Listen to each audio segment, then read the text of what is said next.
태민아, 그게 무슨 소리야? 수진이가 서운해 할 일이 뭐가 있어? 그리고 음식 해다 준 사람이 간 지적받고 기분이 좋을 리 있니? 엄마, 수진이는 그냥 더 맛있게 먹고 싶어서 한 말이에요. 나쁜 뜻은 아니었거든요. 나쁜 뜻이 아니었다고? 고맙다는 말도 없이 짜다고 하는 게? 엄마, 너무 예민하게 받아들이지 마세요. 가족끼리 그 정도는 말할 수 있는 거 아니에요? 가족끼리 그 정도는 말할 수 있다고? 그럼 내가 너희한테 뭔가 해달라고 하면서 이것저것 지적해도 상관없다는 거야? 구독과 좋아요, 알람 설정 꾹 눌러주세요. 이정순 씨는 올해 63세로 35세 아들 태민 씨가 결혼한 지 이제 1년이 조금 넘었습니다. 32세 며느리 수진 씨와의 관계도 나쁘지 않았고 손자 지우까지 얻으면서 늦은 나이에 찾아온 소소한 행복을 만끽하고 있었죠. 정순 씨는 평생 요리하는 것을 좋아했고 특히 가족들이 맛있게 먹는 모습을 보는 것이 가장 큰 기쁨이었습니다. 그러던 어느 날 토요일 오후 정순 씨가 거실에서 TV를 보고 있을 때 며느리에게서 전화가 걸려왔습니다. 어머님, 안녕하세요. 지금 시간 괜찮으세요? 그럼 괜찮지? 무슨 일이야? 그게 어머님께 부탁드릴 일이 있어서 전화드렸어요. 수진 씨의 목소리에는 왠지 모를 미안한 기색이 섞여 있었습니다. 정순 씨는 무슨 일인지 궁금해하며 되물었습니다. 뭔데? 말해봐. 사실은 제가 요리를 정말 못해서요. 태민 오빠한테 제대로 된 집밥 한 번 못해준 것 같아서 너무 미안해요. 정순 씨는 며느리의 솔직한 고백에 조금 놀랐습니다. 요즘 젊은 사람들이 요리를 잘 못한다는 건 알고 있었지만 이렇게 직접적으로 도움을 요청받은 건 처음이었거든요. 혹시 어머님이 시간 되실 때 반찬 좀 만들어 주실 수 있을까요? 김치찌개나 멸치볶음 같은 기본적인 것들이요. 아, 그거야 언제든지 만들어줄 수 있지. 그런데 수진아, 요리는 배우려고 안 해봤어? 해봤는데 정말 안 되더라고요. 간도 안 맞고 태민이 오빠가 먹어보고는 그냥 웃기만 해요. 그래서 더 미안하고 돈 들여서 요리학원도 가볼까 생각했는데 직장 다니면서 학원까지 가는 게 시간도 안 맞고 여러모로 까다롭더라고요. 며느리의 목소리에는 진심 어린 아쉬움이 담겨 있었습니다. 정순 씨는 이런 며느리가 기특하게 느껴졌어요. 요즘에는 요리 못하는 것도 당연하게 여기는 며느리들이 많다는데 이렇게 미안해하며 부탁하다니 말이죠. 괜찮아, 괜찮아. 신혼인데 그럴 수 있지. 내가 만들어서 갖다 줄게. 정말요? 너무 감사해요. 어머님, 제가 나중에 꼭 배워서 직접 할게요. 정순 씨는 며느리의 고마워하는 목소리를 듣고 기분이 좋아졌습니다. 아들을 잘 챙기고 싶어하는 며느리의 마음이 예뻐 보였거든요. 그럼 내일 김치찌개랑 멸치볶음, 그리고 시금치나물도 만들어서 갖다 줄게. 와, 정말 감사합니다. 태민 오빠가 어머님 음식을 얼마나 그리워하는지 몰라요. 전화를 끊고 나서 정순 씨는 남편 성호 씨에게 며느리와 통화했던 일을 얘기했습니다.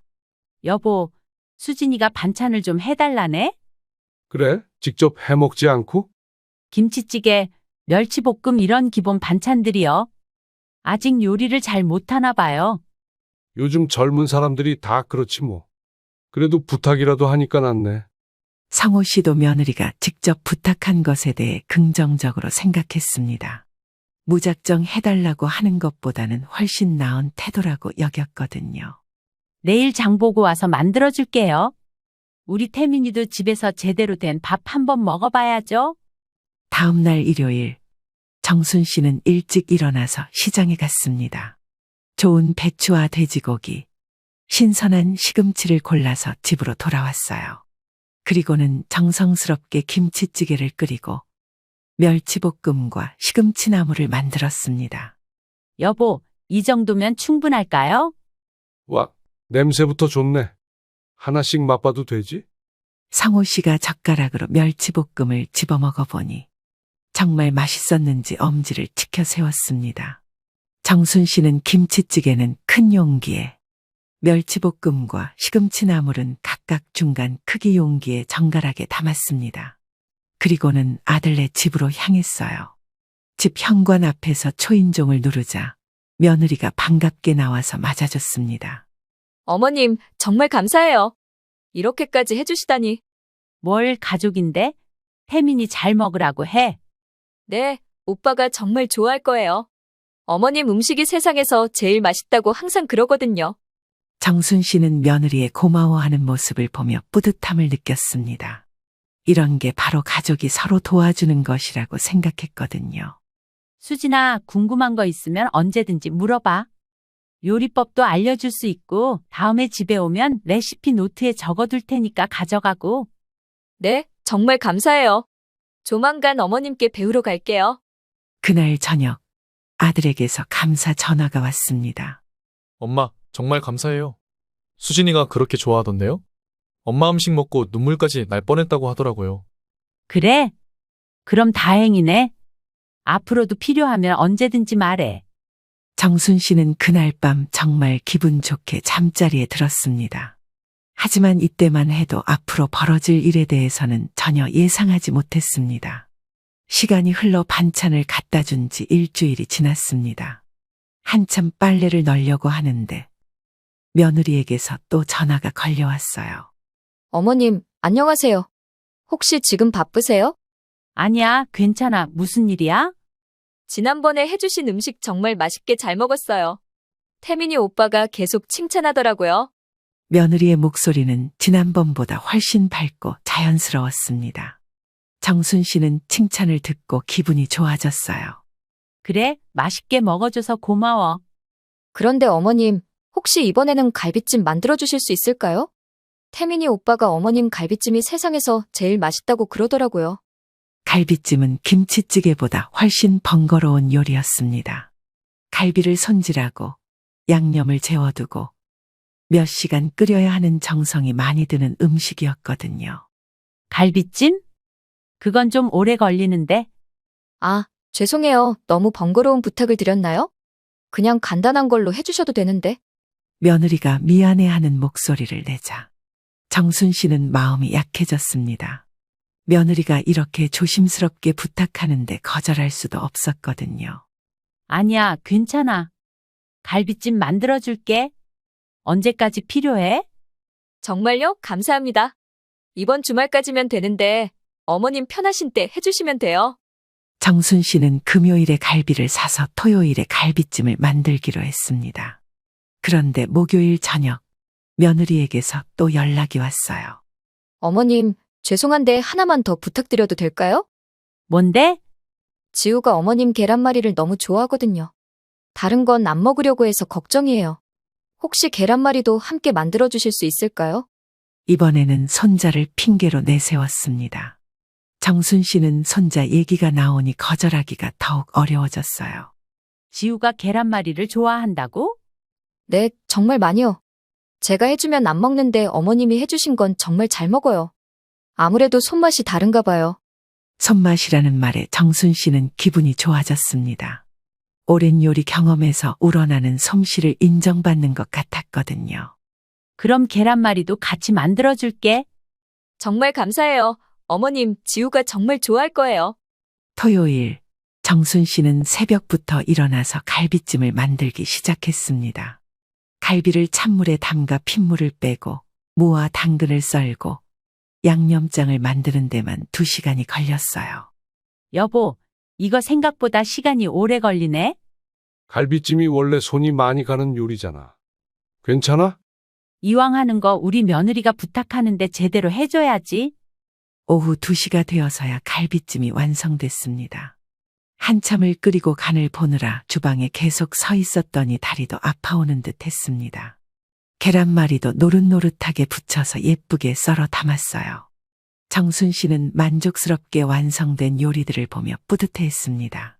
아들네 집에 도착해서 음식을 전해주자 며느리가 눈을 반짝이며 좋아했어요. 와, 정말 맛있어 보여요. 갈비찜 냄새가 벌써 좋네요. 뜨거우니까 조심해서 먹어. 네, 오빠 퇴근하면 정말 좋아할 거예요. 지우야, 할머니가 계란말이 해주셨대. 손자 지우가 달려와서 계란말이를 보더니 우와 하며 좋아했습니다. 정순 씨는 그 모습을 보며 흐뭇해했어요. 할머니, 이거 맛있어요. 그래? 우리 지우가 맛있게 먹어주니까 할머니가 기뻐. 집으로 돌아오는 길에 정순 씨는 조금 피곤했지만 만족스러웠습니다. 가족들이 좋아하는 모습을 보니 보람이 있었거든요. 그런데 일주일 후 며느리에게서 카톡이 왔습니다. 이번에는 전화가 아니라 메시지였어요. 어머님, 안녕하세요. 혹시 이번에는 잡채 해주실 수 있을까요? 태민이 오빠가 어머님 잡채가 그립다고 하네요. 정순 씨는 메시지를 보며 조금 놀랐습니다. 이제는 전화도 안 하고 카톡으로 요청하는 것도 신기했지만 무엇보다 당연하게 여기는 것 같은 느낌이 들었습니다. 기분이 묘했지만 손주와 아들이 잘 먹는 모습을 생각하니 거절할 수 없었습니다. 결국 정순 씨는 또 한 번 음식을 해주기로 했고 알았다며 답장을 보냈습니다. 와, 감사해요, 어머님. 이번 주 안에만 해주시면 돼요. 어머님이 해주시는 잡채가 정말 최고거든요. 정순 씨는 며느리의 밝은 톤의 메시지를 보며 미소를 지었습니다. 하지만 마음 한구석에서는 뭔가 달라지고 있다는 느낌이 들기 시작했어요. 그래도 아직은 가족을 위한 일이라고 생각하며 기꺼이 도와주고 싶었습니다. 잡채를 만들어간 지 며칠 후 정순 씨는 목요일 오후 친구 미경이와 함께 마트에서 장을 보고 있었습니다. 그때 며느리에게서 카톡이 왔어요. 어머님, 오늘은 불고기 해주실 수 있나요? 내일 태민이 오빠 회식이 취소돼서 집에서 저녁 먹기로 했거든요. 6시까지 갖다 주시면 최고일 것 같아요. 정순 씨는 카톡을 보며 눈을 깜빡였습니다. 이번에는 메뉴까지 지정하고 심지어 시간까지 정해서 보내온 거였거든요. 정순아, 뭐야? 표정이 이상한데. 아, 며느리가 불고기 해달라고 하는데 6시까지 갖다 달라네. 6시까지? 그럼 지금 당장 해야 하는 거 아니야? 그러게, 지금 장 보는 중인데. 미경 씨는 고개를 갸웃거렸습니다. 며느리가 시어머니에게 시간까지 지정해서 요구하는 게 조금 이상해 보였거든요. 장을 보고 있던 상황이라 정순 씨는 시간이 조금 늦을 수도 있다고 답장을 보냈습니다. 그러자 곧바로 답장이 왔습니다. 아, 그럼 7시도 괜찮아요. 어머님이 해주시는 불고기가 정말 맛있거든요. 많이 해주세요. 우리 지우도 어머님 불고기 엄청 좋아해요. 잘 먹어주고 항상 고마워하는 마음의 음식을 곧잘 해주기는 했지만 미경 씨는 그런 정순 씨를 바라보며 이해하지 못하는 표정을 지었습니다. 답답했던 미경 씨는 답장을 하려고 머뭇거리는 정순 씨에게 말했습니다. 많이 해달라고. 정순아, 이거 뭔가 이상하지 않아? 나도 그런 생각이 들어. 사실 한두 번이 아니거든. 그런데 손자가 좋아한다고 하니까. 근데 생각을 해봐. 너 이러다가 계속 해주게 될걸? 그렇게 되려나? 그런데 어떻게 해달라고 하는 거를. 지금이야 몇 번 해준다고 생각하는데 그게 쌓이다 보면 나중에 감당이 안 될 거야. 나도 한 번은 음식 해달라고 해서 보내줬더니만 냉장고 안에 가득 쌓인 적도 있었어. 제때 안 먹어서 상한 음식도 그대로 쌓아두더라. 그래서 그 뒤로 알아서 하라고 했어. 지금까지 안 해주고 있고. 어휴, 일단 지금 연락 온 거니까 해주긴 해야 할 것 같아. 그래, 해주는 건 네 마음이지. 나중에 후회하지 말고 적당히 끊어. 정순 씨는 마트에서 소고기를 평소보다 많이 샀습니다. 많이 해달라고 했으니 넉넉하게 준비해야겠다고 생각했거든요. 집에 돌아와서 불고기를 만드는데 평소보다 시간이 더 걸렸습니다. 양이 많다 보니 양념도 더 많이 해야 하고 고기를 재워두는 시간도 필요했거든요. 여보, 이거 7시까지 갖다 주려면 지금 출발해야겠어? 벌써? 오늘따라 유독 부산스럽네. 또 뭐 만들어 달라고 그런 거야? 응, 불고기를 해달라네. 7시까지 갖다 달라고 해서. 그만큼 해줬으면 이제는 지가 스스로 해먹을 때도 된 거 아니야? 에휴, 그래도 어쩌겠어요. 내가 만들어준 음식이 좋다는데 이왕 하는 거 조금 더 해서 준다고 생각하면 되지 뭐. 언제까지 이 짓을 하려나. 정순 씨는 큰 용기에 불고기를 가득 담아서 아들네 집으로 향했습니다. 정확히 7시에 도착해서 초인종을 눌렀어요. 어머님, 정말 감사해요. 시간 맞춰서 와주시고. 불고기 많이 해왔어. 지우도 많이 먹으라고 해. 와, 정말 많이 해주셨네요. 이 정도면 내일 점심까지도 먹을 수 있겠어요. 며느리는 만족스러운 표정으로 용기를 받아들었습니다. 그런데 그 모습이 정순 씨에게는 뭔가 자연스럽다는 느낌이 들었어요. 마치 원래 당연한 일인 것처럼 말이죠. 일주일 후 또 카톡이 왔습니다. 어머님, 이번에는 닭볶음탕 해주실 수 있을까요? 지우가 요즘 닭고기를 좋아해서요. 토요일 점심때까지 갖다 주시면 감사하겠어요. 아무리 생각해도 이상했습니다. 칼칼하고 매운맛으로 먹는 닭볶음탕을 어린 손자가 먹을 수 있을 리 없었습니다. 매운데 지우가 어떻게 먹냐고 답장을 보내자 며느리는 뜸을 들이는 듯 하더니 답장을 보냈습니다. 아, 맞다. 그럼 안 매운 닭찜으로 해주세요. 어머님이 해주시는 게 제일 맛있어요. 정순 씨는 메뉴가 바로바로 바뀌는 것도 신기했지만 뭔가 주문하는 것 같은 느낌을 지울 수 없었어요. 여보, 이거 좀 이상하지 않아? 뭐가? 수진이가 매번 나한테 음식 해달라고 하는 거 말이야.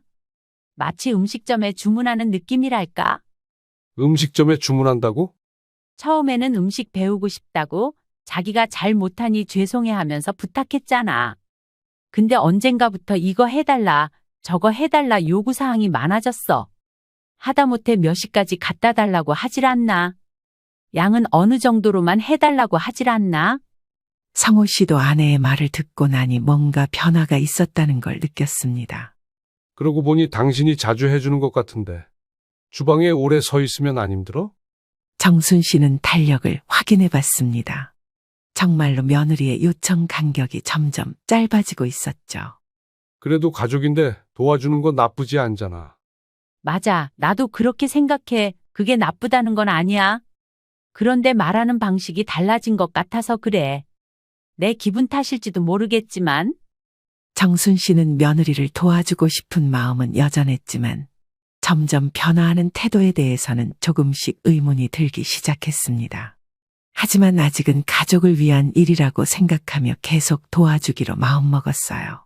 다만 앞으로는 좀 더 주의 깊게 지켜보기로 했습니다. 닭볶음탕을 만들어간 지 사흘 후인 화요일 저녁, 정순 씨가 설거지를 하고 있을 때 전화가 걸려왔습니다. 아들이었습니다. 엄마, 저예요. 지금 시간 괜찮으세요? 그럼 괜찮지? 무슨 일이야? 엄마, 요즘 수진이 도와주셔서 정말 감사해요. 엄마 음식 먹을 때마다 정말 행복하거든요. 아들의 목소리는 정말 고마워하는 것 같았습니다. 정순 씨는 아들의 감사 인사를 듣고 기분이 좋아졌어요. 뭘 당연한 거지? 너희 잘 먹는 모습 보면 엄마도 기뻐. 그런데 엄마, 하나만 부탁드려도 될까요? 뭔데? 이번 주말에 수진이 친정부모님이 오시거든요. 엄마가 해주시는 음식으로 대접하고 싶은데 혹시 특별한 요리 좀 해주실 수 있을까요? 정순 씨는 조금 놀랐습니다. 이제는 아들까지 직접 나서서 이런 부탁을 한다니 어이가 없었죠. 특별한 요리라면? 엄마가 해주시는 갈치조림이 정말 맛있잖아요. 그거랑 잡채, 그리고 나물 몇 가지 해주시면 안 될까요? 갈치조림에 잡채, 나물까지 하면 거의 한상 차림이었습니다. 그거 양이 꽤 많은데? 엄마, 사실 수진이가 요리를 못해서 늘 미안해하고 있어요. 이번에 친정 부모님께 엄마 음식 대접하면서 좀 자랑하고 싶다고 하더라고요. 결국 며느리가 자랑하고 싶다는 말에 정순 씨는 마음이 누그러졌습니다. 며느리 입장에서는 시댁 음식 솜씨를 보여주고 싶을 수도 있겠다고 생각했거든요. 그럼 해줄게. 언제까지 필요해? 정말요? 감사합니다. 토요일 오후에 갖다 주시면 돼요. 알겠어. 부지런히 준비해야겠네. 전화를 끊고 나서 정순 씨는 남편에게 얘기했습니다. 여보, 이번에는 태민이가 직접 전화했네. 태민이가? 무슨 일로? 수진이 친정 부모님 오신다고 갈치조림이랑 잡채, 나물까지 해달라네요. 그거 양이 꽤 많겠는데? 맞아요. 그런데 며느리가 자랑하고 싶다고 하니까. 그 많은 걸 당신 혼자 감당할 수 있겠어? 정 힘들면 그냥 안 되겠다고 해. 금요일과 토요일, 정순 씨는 이틀에 걸쳐 요리를 했습니다. 거의 명절 준비하는 수준이었어요. 여보, 이거 진짜 힘드네. 팔이 떨어져 나갈 것 같아? 많이 힘들어? 쉬엄쉬엄 해. 괜찮아요. 이번만 특별히 하는 거니까. 토요일 오후, 정순 씨는 큰 가방에 여러 개의 용기를 담아서 아들네 집으로 갔습니다. 무게가 상당해서 남편이 차로 데려다 줬어요. 어머님, 정말 감사해요. 이렇게 많이 해주시다니. 엄마, 정말 고생 많으셨어요. 태민이는 갈치조림 용기를 열어보며 감탄했습니다. 그런데 그 반응이 뭔가 자랑스러워하는 것 같았어요. 마치 자기가 만든 것처럼 말이죠. 수진아, 우리 엄마 음식 솜씨 어때? 진짜 최고지? 응, 진짜 대박이야. 우리 엄마 완전 좋아하겠다. 정순 씨는 며느리와 아들의 대화를 들으며 묘한 기분이 들었습니다. 뭔가 자신이 만든 음식을 가지고 자랑하는 것 같은 느낌이었거든요. 그럼 맛있게 먹어. 갈치조림은 차가워도 맛있으니까. 네, 엄마, 정말 감사해요. 집으로 돌아오는 차 안에서 정순 씨는 피곤함을 느꼈습니다. 고생했어. 오늘 진짜 많이 만들었네. 그러게, 그런데 뭔가 이상한 기분이야? 왜? 아니, 그냥 그렇다고. 어찌어찌 음식은 해다 줬지만 속이 후련하지가 않네. 이게 뭐라고 이럴까? 이젠 고맙단 말을 들어도 별 감흥이 없어. 당신이 너무 고생해서 그렇지. 오늘 정말 고생 많았어. 집에 가서 아무것도 하지 말고 씻고 바로 자. 그래야지. 일주일 후 아들에게서 또 전화가 왔습니다. 엄마, 지난번 음식 정말 잘 먹었어요. 장인어른이랑 장모님이 엄마 음식 칭찬하시더라고요. 그래, 다행이네. 엄마가 해주신 음식이 맛있으셨는지 자꾸 물어보신대요. 언제 또 먹을 수 있냐고. 정순 씨는 이 말이 또 음식을 해달라는 말로 느껴졌습니다. 그래서 엄마, 앞으로도 가끔씩 도와주실 수 있을까요? 수진이가 정말 고마워하고 있거든요. 가끔씩이라니? 엄마가 해주시는 음식이 정말 최고니까요. 솔직히 말하면 밖에서 사 먹는 것보다 엄마 음식이 훨씬 맛있어요. 아들의 말에는 이제 당연함이 섞여 있었습니다. 마치 정순 씨가 음식을 해주는 것이 자연스러운 일인 것처럼 말이에요. 알겠어. 그런데 미리미리 말해줘. 갑자기 말하면 준비하기 어려워. 네, 물론이죠. 엄마, 정말 감사해요. 전화를 끊고 나서 정순 씨는 점점 복잡한 기분이 들었습니다. 아들까지 가세해서 당연하게 여기는 분위기가 되어가고 있었거든요. 며칠 후 정순 씨가 오후에 TV를 보고 있을 때 며느리에게서 전화가 왔습니다. 어머님, 오늘 저녁 메뉴 뭐예요? 태민이 오빠가 6시에 들어온다고 하니까 그 전에 갖다 주세요. 정순 씨는 그 한마디에 깜짝 놀랐습니다.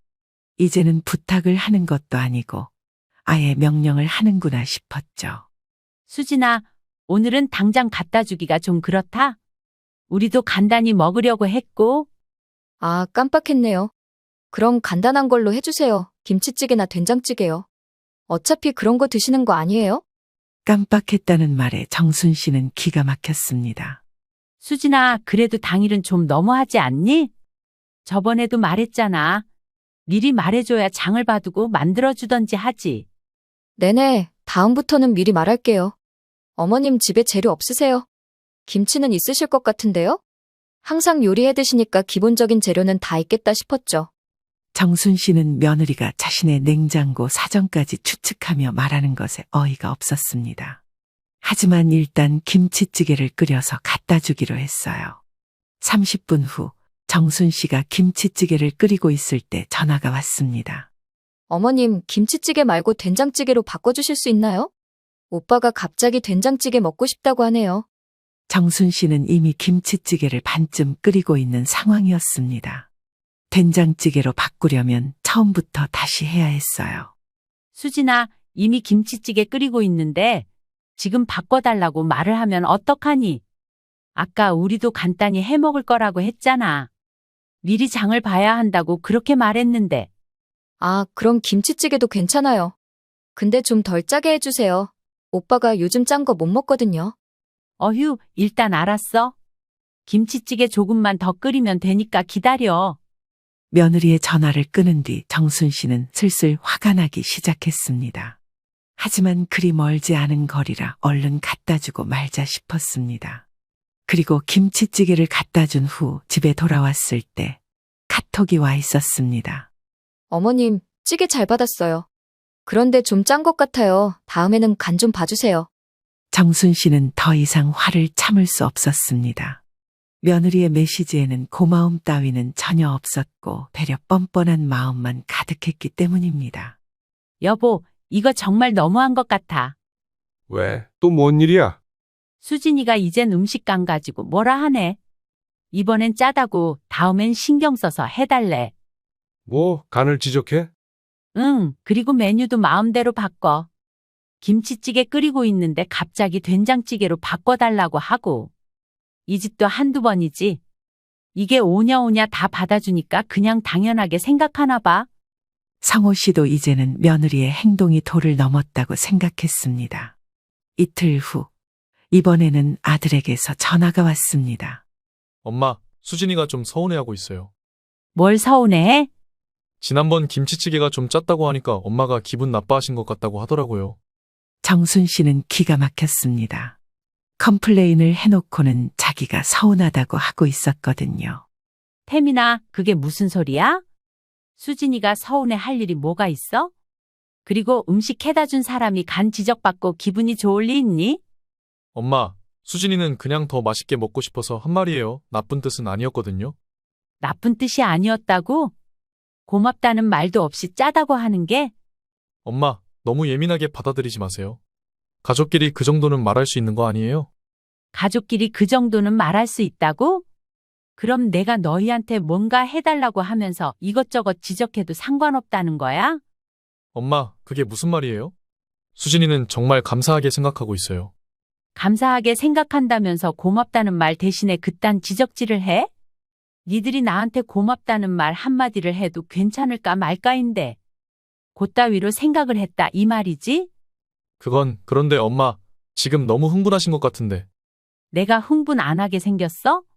그리고 할 말 있으면 직접 하라고 해. 어디서 배워먹은 버릇이야? 나도 기분 나빠서 오래 통화는 못하겠다. 당장 끊어라. 아들도 말끝을 흐렸습니다. 자기도 말이 안 된다는 걸 알았거든요. 그날 밤, 정순 씨는 남편과 진지하게 이야기를 나눴습니다. 여보, 이제 정말 한계야. 고마워하기는커녕 안 맞다고 지적질이나 하고 서운하다고 뒤에서 뭐라 하기나 하고 태민이도 수진이 편만 들고 말이야. 정말 심하긴 하네. 예전 같으면 상상도 못할 일이야. 처음에는 정말 도와주고 싶어서 시작한 일인데 이제는 내가 뭔가 잘못하고 있는 것처럼 느껴져. 진작에 도와주지 말 걸 그랬어. 이제 그만해야 하는 거 아니야?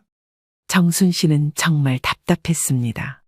선의로 시작한 일이 이렇게 될 줄 몰랐거든요. 그럼 다른 방법을 생각해보자. 이대로는 안 되니까 계속 당신이 힘들어할 수는 없잖아. 다른 방법? 이런 식으로 계속하면 당신만 손해야. 뭔가 깨닫게 해줘야 해. 상호 씨의 말에 정순 씨는 고개를 끄덕였습니다. 정말로 뭔가 변화가 필요한 시점이었어요. 더 이상 일방적으로 당하고만 있을 수는 없었습니다. 다음 날 아침 뜬 눈으로 밤을 지새다시피 한 정순 씨가 부엌에서 물을 마시고 있었습니다. 남편 성호 씨도 따라 들어와서 물 한 모금을 마시며 정순 씨의 안색을 살폈어요. 잠 못 잤어? 얼굴이 안 좋네. 밤새 생각만 했어. 도대체 언제부터 이렇게 됐을까 싶어서. 정순 씨는 손에 들고 있던 커피잔을 내려놓고 한숨을 쉬었습니다. 여보, 한번 계산해 볼까? 정확히 얼마나 했는지. 계산을 해. 어떻게? 횟수랑 재료비, 내가 들인 시간까지 다 계산해 보는 거야. 얼마나 되는지 궁금해졌거든. 성호 씨는 아내의 제안에 고개를 끄덕였습니다. 막연하게 많이 했다는 생각은 있었지만 구체적으로 얼마나 됐는지는 한 번도 계산해 본 적이 없었거든요. 좋은 생각이야. 정확히 알아야 다음에 어떻게 할지 결정할 수 있을 거야. 정순 씨는 달력과 가계부 그리고 핸드폰을 꺼내서 테이블에 펼쳤습니다. 며느리와 주고받은 카톡 기록들을 하나씩 확인하기 시작했어요. 처음이 한 달 반 전 김치찌개였네요. 그 다음에 갈비찜, 계란말이. 정순 씨가 하나씩 읽어가며 종이에 적어 내려갔습니다. 생각보다 횟수가 많았어요. 여보, 이거 봐봐. 지금까지 총 18번이나 해줬어.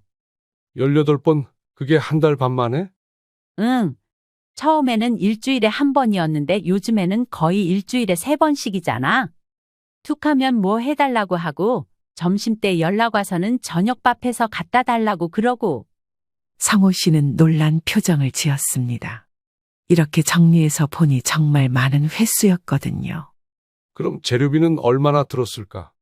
갈비찜 할 때 갈비만 5만 원, 불고기용 소고기 3만 5천 원, 갈치조림 할 때 갈치 2만 5천 원. 정순 씨는 마트 영수증들을 뒤져가며 하나씩 계산했습니다. 기억나지 않는 것은 현재 시세로 계산해서 적었어요. 재료비만 해도 벌써 98만 원이 나왔어. 98만 원? 이것만으로도 우리 두세 달 식비도 나오겠네. 그 다음은 시간 계산이었습니다. 정순 씨는 각 요리별로 걸린 시간을 세심하게 적어보았어요. 김치찌개는 1시간, 갈비찜은 4시간, 갈치조림이랑 잡채, 나물까지 했을 때는 6시간. 6시간? 하루 종일 한 거네. 맞아. 거기다 장 보러 가는 시간, 갖다 주는 시간까지 합치면. 정순 씨는 계산기를 두드리며 총 시간을 계산했습니다. 총 68시간이야. 거의 일주일 내내 일한 시간이네. 성호 씨는 아내가 얼마나 많은 시간과 노력을 쏟았는지 새삼 깨달았습니다. 여보, 시간당 15,000원 받는다고 해도 그럼 68시간이면 102만 원이네. 재료비 98만 원 더하면 200만 원이야. 두 사람은 잠시 말이 없었습니다. 막연하게 많다고 생각했지만 이렇게 구체적인 숫자로 나오니 충격이었거든요. 200만 원 이게 한 달 반 만에? 응, 그런데 수진이는 고맙다는 말 한 번 제대로 안 하고 강까지 지적하고 있잖아. 정순 씨의 목소리에는 억울함이 가득했습니다. 이 정도면 정말 심각한 수준이야. 250만 원이면 고급 한정식 집에서 10번도 넘게 먹을 수 있는 돈이잖아. 처음에는 정말 도와주고 싶어서 시작한 일인데 이제는 내가 해주는 게 당연한 일이 되어버렸어. 돈을 받자고 시작한 건 아니지만 이렇게 보니 진짜 괘씸하네. 성호 씨는 아내의 손을 잡았습니다. 당신이 너무 착해서 그래. 이제는 선을 그어야 해. 그런데 어떻게 해? 갑자기 안 해준다고 하면 내가 나쁜 사람이 되는 거잖아. 그럼 이 계산서를 보여주는 건 어때? 당신이 얼마나 많은 걸 해줬는지 알게 해주는 거야. 정순 씨는 남편의 제안에 눈이 반짝였습니다. 계산서를? 그런데 그게 효과가 있을까? 있을 거야. 사람들은 숫자로 봐야 현실을 깨닫거든. 200만 원이라는 금액을 보면 자기들이 얼마나 많은 걸 당연하게 여겼는지 알게 될 거야. 그런데 돈을 받으려고 하는 것처럼 보이지 않을까? 돈을 받으려는 게 아니라 깨닫게 해주려는 거라고 분명히 말하면 돼. 그럼 답이 나오겠지. 그만한 돈을 주고서 부탁을 하든지 아예 하질 않던지. 정순 씨는 고개를 끄덕였습니다. 남편의 말이 맞는 것 같았어요. 그럼 정리해서 보내볼까? 그래. 제대로 정리해서 보내자. 그래야 충격도 크고 효과도 있을 거야. 정순 씨는 컴퓨터 앞에 앉아서 엑셀을 켰습니다. 그리고 지금까지 계산한 내용들을 정리하기 시작했어요. 정순 씨는 컴퓨터 화면을 보며 엑셀 첫 줄에 제목을 입력했습니다. 정순 씨는 첫 번째 항목부터 차근차근 입력하기 시작했습니다. 날짜, 메뉴명, 재료비, 조리시간, 배달거리까지 모든 것을 세세하게 기록했어요. 생각해보니까 배달비도 계산해야겠네요. 기름값이랑 시간까지. 맞아. 요즘 배달비가 3,000원씩은 하잖아. 정순 씨가 2시간 동안 꼼꼼히 작업한 결과 엑셀표가 완성됐습니다. 마지막에 합계를 확인하며 깜짝 놀랐어요. 여보, 봐봐. 재료비 98만 원, 인건비 102만 원, 배달비 5만 4천 원, 총 205만 4천 원이야. 205만 4천 원? 처음 계산할 때보다 더 늘었네. 배달비를 빼먹었거든. 그리고 포장 용기 값이랑 추가했어. 정순 씨는 완성된 표를 다시 한번 점검했습니다. 혹시 계산 실수가 있을까봐 여러 번 확인했어요. 그런데 정산서만으로는 뭔가 부족한 것 같아서 비교표도 만들어 봤습니다. 여보, 비교해볼 게 있으면 더 확실하게 와닿지 않을까? 비교라니? 배달앱이나 도시락 전문점이랑. 정순 씨는 인터넷으로 배달앱을 검색해 봤습니다. 그리고 비슷한 메뉴들의 가격을 조사해서 비교표를 만들었어요. 이렇게 보니까 더 실감나네. 도시락을 매번 공짜로 받은 거잖아? 그러게 210만 원 정도면 도시락을 100번도 넘게 시켜 먹을 수 있는 돈이야. 정순 씨는 정산서 하단에 메모를 추가했습니다. 참고 일반 도시락 배달업체 기준 시총 18회 주문 시 예상 금액 약 270만 원, 1회 평균 15,000원 18회는 270만 원. 이렇게 쓰니까 오히려 내가 싸게 해준 것 같네? 맞아. 270만 원짜리 서비스를 210만 원에 해준 거네. 60만 원도 넘게 할인해 준 셈이야. 그 다음에는 정중한 안내문을 작성했습니다. 이 정도면 너무 과하지도 않고 적당한 것 같은데? 좋아, 이거 보고 느끼는 게 있을 거야. 분명히 애들이 뭐라 할 거야. 주눅 들지 말고 할 말 있으면 다 해. 정순 씨는 마지막으로 추천사항도 적어 넣었습니다. 추천대안 1. 배달 앱 이용 2. 근처 도시락 전문점 이용 3. 간편식 구매 4. 요리 학원 수강 하하, 요리학원 수강까지? 이거 완전 현실적인 조언이네. 처음에 요리 배우겠다고 했는데 한 번도 안 물어봤거든. 그 뒤로 다니려고 하지도 않았고. 모든 작업이 완료되자 정순 씨는 파일을 저장하고 인쇄했습니다. 용지 2장에 깔끔하게 정리된 정산서가 나왔어요. 이제 보낼까? 잠깐만, 한 번 더 확인해 보자. 두 사람은 인쇄된 정산서를 함께 다시 읽어봤습니다. 숫자도 정확하고 표현도 정중했어요. 완벽해. 이 정도면 누가 봐도 합리적이야. 그런데 정말 보내도 될까? 사이가 틀어지거나 하지는 않겠지? 지금도 이미 틀어져 있어. 당신만 일방적으로 당하고 있는 상황인데 뭘 더 걱정해? 성호 씨의 말에 정순 씨는 용기를 냈습니다. 더 이상 참고 있을 수는 없었거든요. 그럼 카톡으로 보낼까? 이메일로 보낼까? 카톡으로 보내. 바로 볼 수 있게. 정순 씨는 스마트폰으로 정산서를 사진 찍어서 며느리에게 보냈습니다. 그리고 간단한 메시지도 함께 보냈어요. 수진아, 그동안 도움해준 것에 대한 정산서야. 앞으로는 서로 배려하며 지냈으면 좋겠어. 메시지를 보내고 나자 정순 씨는 가슴이 두근거렸습니다. 과연 며느리가 어떤 반응을 보일지 궁금하면서도 걱정됐어요. 이제 됐어. 숫자 앞에서는 누구도 할 말이 없을 거야. 정순 씨는 남편의 손을 잡고 고개를 끄덕였습니다. 정산서를 보낸 지 3분 후 며느리가 메시지를 읽었다는 표시가 떴습니다. 정순 씨는 핸드폰을 바라보며 긴장했어요. 여보, 읽었어. 근데 답장이 없네. 당황해서 뭐라고 해야 할지 모르는 거겠지. 10분이 지나도록 아무 반응이 없었습니다. 그런데 갑자기 핸드폰이 요란하게 울렸어요. 며느리에게서 전화가 온 거였습니다. 어머님, 지금 보낸 이게 뭐예요? 정산서, 그동안 너희한테 음식 해다 준 것들이야. 정산서라니요? 어머님, 설마 돈을 받으려고 하시는 거예요? 며느리의 목소리는 당황스러우면서도 약간 화가 난 것 같았습니다. 돈을 받으려는 게 아니야. 그동안 너희가 얼마나 많은 도움을 받았는지 알려주려고 하는 거지. 굳이 돈으로 따지자면 그만큼 들었다 이런 이야기고 그걸 보고 너희들이 뭔가 느끼는 게 있으면 하는 거지. 그렇다고 쳐요. 근데 210만 원이라니요? 이게 말이 돼요? 가족끼리 이런 식으로 계산하면서 살아요? 가족이라고 해서 당연한 건 없어. 210만 원이면 배달 음식으로 몇 달은 먹을 수 있는 돈이야. 그리고 지난번에 사돈들 오셨을 때도 나가서 먹으면 한 사람당 몇만 원씩은 줘야 하는데 재료값만 넣었다. 딱 적당한 금액인 것 같은데 아니니? 정순 씨의 목소리는 생각보다 차분했습니다. 미리 각오를 하고 있었거든요. 그래도 어머님이 좋아서 해주신 거 아니에요? 제가 억지로 하라고 한 적 없는데요. 좋아서 했다고? 네가 간 지적하고 메뉴 바꾸라고 하는 것도 내가 좋아서 들어준 거니? 정순 씨의 반박에 며느리는 잠시 말이 막혔습니다. 그동안 잘해주셨잖아요. 갑자기 이러시는 거 이해가 잘 안 되는데요? 그럼 이제부터는 배달 앱에서 주문해서 먹어라. 거기서는 별점도 주고 리뷰도 쓸 수 있으니까 더 좋을 거야. 난 너한테 지적 따위 받으려고 음식 해준 거 아니고 당연하게 해줄 생각은 더더욱 없으니까. 배달 앱에서 주문하라는 말에 며느리는 완전히 당황했습니다. 어머님, 그게 무슨 말씀이세요? 그리고 저희가 언제 어머님을 배달업체 취급했다고.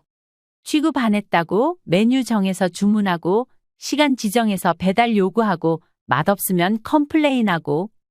이게 배달업체 취급 아니고 뭐야? 그럼 내가 니들 식모야? 정순 씨의 날카로운 지적에 며느리는 할 말을 잃었습니다. 저는 그런 뜻이 아니었어요. 뜻이 아니었다고 해서 내가 받은 상처가 없어지나?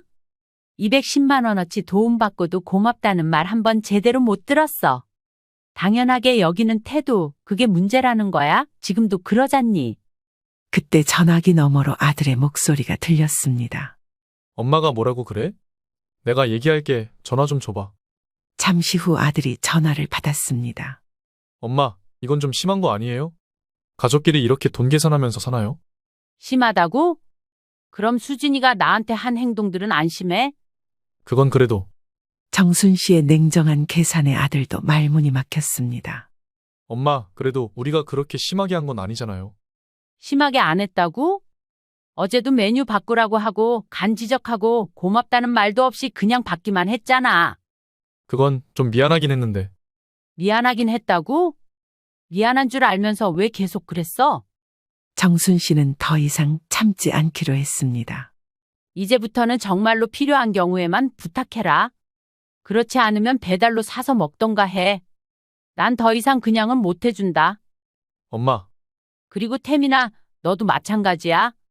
엄마 음식이 맛있다고 자랑만 하지 말고 네 마누라가 뭘 잘못했는지 제대로 알려줘. 전화 너머가 조용해졌습니다. 두 사람 모두 정순 씨의 단호한 어조에 놀란 것 같았어요. 어머님, 정말 죄송해요. 저희가 너무 당연하게 생각했나 봐요. 당연하게 생각했다는 걸 이제야 아는 거야? 정말 몰랐어요. 계산해보니 이렇게 큰 돈이 될 줄은. 돈 문제가 아니야. 마음가짐 문제야. 도움받는 사람이 도움 주는 사람한테 지적질까지 하면서 당연하게 여기는 게 문제라고. 며느리의 목소리에서 눈물기가 섞여 들렸습니다. 어머님, 앞으로는 정말 조심할게요. 정말 필요한 경우에만 미리 부탁드릴게요. 그래, 그리고 수진아, 요리 배우고 싶다고 했잖아. 이제 진짜 배워봐라. 전화를 끊고 나서 정순 씨는 깊게 숨을 내쉬었습니다. 가슴이 후련했어요. 어때? 기분이 좀 나아졌어? 응, 이제야 정말 속이 뻥 뚫린 것 같아. 진작에 이렇게 할 걸 그랬네. 숫자 앞에서는 누구도 할 말이 없거든. 잘했어. 정순 씨는 마침내 자신의 목소리를 찾은 기분이었습니다. 더 이상 일방적으로 당하지 않을 거라는 확신도 생겼어요. 정산서 사건이 있고 일주일이 지났습니다. 그동안 아들네에서는 아무런 연락이 오지 않았어요. 정순 씨는 조용한 일상이 편안하면서도 한편으로는 관계가 틀어진 게 아닐까 걱정됐습니다. 토요일 오후 현관 초인종이 울렸습니다. 정순 씨가 문을 열어보니 아들 부부와 손자가 서 있었어요. 며느리는 꽃다발과 과일 바구니를 들고 있었습니다. 어머님, 안녕하세요. 갑자기 찾아와서 죄송해요. 어머, 왜 이런 걸 들고 와? 엄마, 저희가 사과드리러 왔어요. 정순 씨는 세 사람을 거실로 안내했습니다. 수진이의 표정에는 지난 일주일간 많은 생각을 한 흔적이 보였어요. 어머님, 지난주에 정말 죄송했어요. 오빠랑 많은 얘기를 나눴거든요. 그래? 엄마, 저희가 정말 철없었어요. 엄마가 얼마나 많은 것을 해주셨는지. 아들의 목소리에는 진심 어린 미안함이 담겨 있었습니다. 어머님, 사실 집에 가서 계산기 두드려 봤어요. 정말 배달 음식으로 시켜 먹었으면 300만 원도 넘게 나왔을 거예요. 그걸 이제야 알았어? 네, 정말 부끄러워요. 어머님이 해주시는 게 당연한 줄만 알았어요. 며느리는 고개를 숙이며 말했습니다. 정순 씨는 며느리가 진심으로 반성하고 있다는 걸 느꼈어요. 엄마, 앞으로는 정말 다르게 할게요. 저희가 규칙을 정해봤어요. 규칙을? 네, 어머님. 첫째, 음식 도움이 정말 필요할 때는 최소 일주일 전에 미리 부탁드리기. 둘째, 재료비는 저희가 드리기. 셋째, 메뉴나 맛에 대한 지적은 절대 하지 않기. 정순 씨는 며느리가 구체적인 규칙까지 생각해온 것에 놀랐습니다. 그리고 엄마, 가장 중요한 건 감사 인사예요. 저희가 그동안 너무 당연하게 여겼어요. 그래, 그게 가장 중요하지. 어머님, 그리고 저 요리 학원 등록했어요. 다음 주부터 다니기로 했거든요. 수진이의 말에 정순 씨는 기뻤습니다. 입으로만 배우겠다고 하는 게 아니라 실제로 행동에 옮긴 거였거든요. 정말 어떤 요리 학원? 집 근처 문화센터 한식 기초반이요. 기본적인 것부터 제대로 배우려고요. 엄마, 수진이가 엄마한테 요리 개인 레슨도 받고 싶다고 하던데요. 개인 레슨? 네. 어머님이 괜찮으시다면 한 달에 한 번 정도 어머님 댁에 와서 요리 배우고 싶어요. 물론 재료는 제가 다 준비해 오고요. 정순 씨는 며느리의 진심을 느꼈습니다. 단순히 사과만 하는 게 아니라 실질적인 변화를 위해 노력하고 있었거든요. 좋아, 그럼 기본적인 것부터 천천히 가르쳐 줄게. 정말요? 감사해요, 어머님. 그때 손자가 할머니 곁으로 가서 말했습니다. 할머니, 엄마가 집에서 계속 미안하다고 했어요. 그리고 할머니한테 나쁜 짓 했다고 했어요. 아이고, 우리 지우가 다 알고 있었네. 할머니, 나 할머니 밥이 제일 맛있어요. 손자의 순수한 말에 정순 씨의 마음이 녹았습니다. 그래, 할머니가 맛있는 것도 해줄게. 엄마, 그런데 앞으로는 정말 특별한 경우에만 부탁드릴게요. 한 달에 한 번, 많아야 2번 정도로. 네, 그리고 어머님 개인 시간도 소중하다는 걸 깨달았어요. 앞으로는 어머님 스케줄도 미리 확인하고 부탁드릴게요. 정순 씨는 며느리가 정말 많이 변했다는 걸 느꼈습니다. 고마워. 서로 배려하면서 지내면 좋겠어. 니들 온 김에 저녁 같이 먹고 가. 아빠, 저희가 사드릴게요. 엄마 힘들게 하지 말고. 네, 근처 치킨집에서 주문해서 같이 먹어요. 결국 치킨을 시켜서 온 가족이 함께 저녁을 먹었습니다. 오랜만에 편안한 분위기였어요. 저녁을 먹으면서 며느리가 말했습니다. 어머님, 다음 주에 요리 학원에서 김치찌개 만드는 법 배우는데 다음에 어머님이 시식해주세요. 어떤지 평가해주시면 좋겠어요. 그럼 언제든지. 우리 수진이가 요리 실력이 늘면 좋겠네.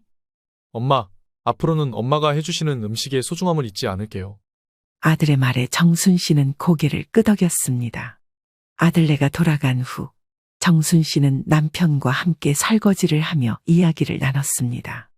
여보, 다행히 잘 해결된 것 같아. 그러게 210만 원의 위력이 대단하더라. 확실히 숫자로 보여주니까 깨닫더라고. 앞으로는 서로 존중하면서 지낼 수 있을 것 같아. 정순 씨는 이번 일을 통해 중요한 깨달음을 얻었습니다. 가족이라고 해서 모든 걸 당연하게 여겨서는 안 되고 서로의 노고를 인정하고 감사해야 한다는 것을 말이죠.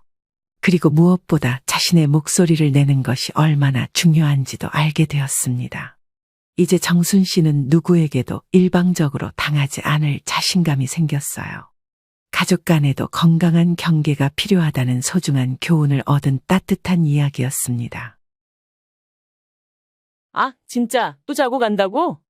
어이가 없다. 나는 오늘 밖에서 잘 거야. 도대체 왜 다들 자기 중심적으로 사는 거야? 내가 뭐하러 결혼했나 몰라. 매주 주말마다 시골까지 내려가야 하고 생활비도 빠듯한데 겨우 100만 원 가지고. 진짜 뭐가 아쉬워서 이 집에서 자고 간대. 거기가 자기 집인 줄 알아? 짜증나 죽겠네. 안녕하세요. 저는 65살 김은선입니다. 저는 이런 며느리랑 같이 살고 있습니다. 오늘 이야기 끝까지 들어주시고 여러분이라면 어떻게 하실지 의견을 아래 댓글에 부탁드립니다. 그날 손자가 휴대폰 통화 버튼 하나를 눌렀을 때부터 제 인생이 완전히 바뀌었어요. 하루 이틀 애 봐주고 밥 좀 챙겨준 게 죄라면 죄였을까요? 며느리는 제가 그렇게 만만해 보였던 모양입니다. 그날 밤 상황은 이랬어요. 평소처럼 손자 주호가 저희 집에 와 있었고 저는 전날 복용하지 못한 약 때문에 머리가 지끈거렸어요. 병원 예약은 다음 주였지만 이틀째 약을 못 먹으니 어지럼증이 오기 시작하더라고요. 아휴, 주호야, 할미 좀 놓을게. 이 약을 먹어야 정신을 차릴 수 있을 것 같네. 손자는 이제 막 걷기 시작한 돌 지난 아기였어요. 걷는 것도 엉거주춤인데 휴대폰은 어찌나 잘 만지는지. 제가 누운 방 맞은편에서 아들 재훈이가 소파에 앉아 맥주 한 캔을 들고 있었고, 며느리는 외출 중이라 집에 없었습니다. 그런데 갑자기 거실에서 며느리 민주의 목소리가 들렸습니다. 그것도 전화로요. 야, 이재훈, 너네 엄마 오늘 또 자고 간다며? 그럼 나는 오늘도 밖에서 자고 들어가야겠네. 그 순간 저는 숨이 턱 막혔습니다. 누가 들으면 저를 불청객 취급하는 줄 알겠어요. 갑자기 자고 간다 하면 어쩌자는 거야? 나도 좀 쉬자. 진짜 네 집 사람들은 다 지들밖에 몰라. 그 말에 아들 이름을 부르려다 목이 메었습니다. 저는 멍하니 방에서 꼼짝 못하고 있는데 며느리의 음성은 계속 들려왔습니다. 내일 먹을 것도 없어. 네가 알아서 챙겨드려. 나 오후에나 들어갈 테니까. 에이 진짜 짜증나. 결혼 잘못했어 정말. 그 순간 제 온몸이 식었습니다. 그 목소리엔 술 기운이 잔뜩 묻어 있었고 진심이 아주 또박또박 배어 있었습니다. 이게 지금 무슨 소리야? 불 꺼진 방, 혼자 듣는 이 음성은 악몽 같았어요. 며느리가 나를 이렇게 생각했다는 걸, 그것도 손자 덕분에 알게 됐다는 게 더 충격이었고요. 아들은 거실에서 조용히 자고 있었고, 손자는 자다 깨어 아빠를 깨우려 하며 몸을 흔들더라고요. 그 애가 아니었으면 저 통화는 그냥 스쳐 지나갔을 일입니다. 한참을 멍하게 앉아 있다가 저는 조심스럽게 아들의 어깨를 흔들었어요. 재훈아, 일어나봐. 지금 민주가 어디 있는 줄 아니? 응? 왜요, 엄마? 민주 지금 일 보고 지 보고 있지 않을까요? 재훈아, 너 통화 안 했니?